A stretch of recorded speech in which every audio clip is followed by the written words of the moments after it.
All right, let's talk about a story that, well, if you're like me, it's probably been with you for a long, long time. We're going to dive back into that simple barnyard and revisit a timeless story of friendship, of life, and yeah, even loss. Okay, just look at this cover for a second. Does that bring back a memory? I mean, really think about it. For me, it takes me right back to my school library. There's just a feeling to it, you know? It's like a warm blanket, a promise of a story that feels like coming home. Right, so this is a story we all know, but have you ever stopped to think about why? What is it about this book that makes it stick with us? So you got to go all the way back to 1952. That's when E.B. White published this book. And on the surface, it's pretty simple, right? It's about a pig and a spider. But the friendship they build, it's anything but simple. And it all starts with this one moment of pure, raw compassion. There's this little girl, Fern, and she sees her dad about to, well, do what farmers did with the run to the litter, but she just won't have it. She stands up, pleads for his life, and just like that, the piglet is saved. And she names him Wilbur. And that one act of kindness introduces us to the two main characters, who are, let's be honest, one of the most famous duos in all of literature. So first you've got Wilbur. He's this sweet, emotional little guy who just wants to live. But there's this dark cloud hanging over him from the start. He's the runt, and everyone knows what happens to pigs on a farm. He's destined for the smokehouse. But then he hears a voice from up in the rafters. And that's how we meet Charlotte A. Kavatka.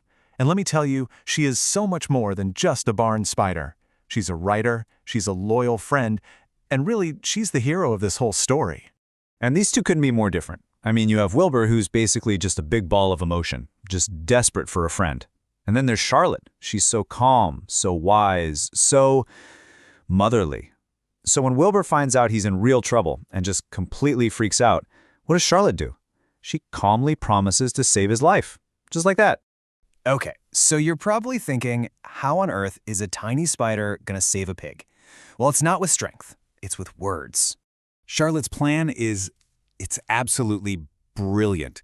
She figures if she can make Wilbur famous, nobody would dare turn him into bacon. So she starts writing in her web. First it's some pig, and boom, people are amazed. Then comes terrific. After that, radiant. And for the grand finale at the fair, humble. And you know, she didn't pull this off all by herself. It was actually the goose who gave her the idea to write in the web in the first place. And then there's Templeton, the rat, who only cares about himself. He had to be bribed, of course, with food to go find the magazine clippings with the words radiant and humble. So yeah, it was kind of the whole barn pitching in. But this story, it's so much more than just a clever plan. This is where it gets really deep. This is why it stays with us. It's because it teaches us about life and loss. I mean, let's be real. For so many of us, this was the first book we ever read that dealt with death. And it wasn't just some vague concept.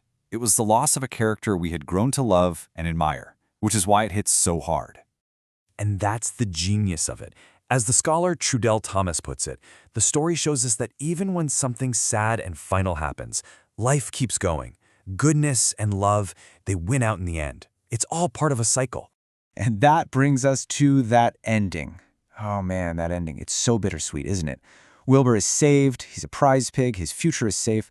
But Charlotte, she's done. She's fulfilled her purpose, and she's just too weak to make it back to the barn. She dies at the fair, all alone.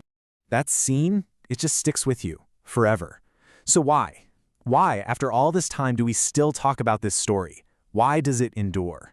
Well, for one thing, look at the numbers. In 2000, Publishers Weekly looked at all the children's paperbacks ever sold, and this one was #1, the best-selling of all time. That's just huge.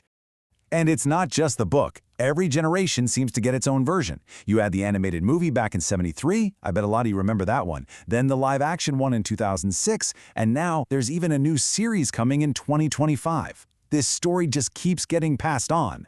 Because the story doesn't really end with Charlotte's death. It ends with Wilbur. He brings her egg sac back to the barn. And while most of her babies fly away, a few of them stay. And Wilbur gets to live a long, happy life, never once forgetting his best friend, and always, always surrounded by her children. It's just such a beautiful, perfect circle of life, isn't it? It shows how true friendship can echo on, and it really makes you think. What's your Charlotte's Web? What's the one story from when you were a kid that has just stayed with you.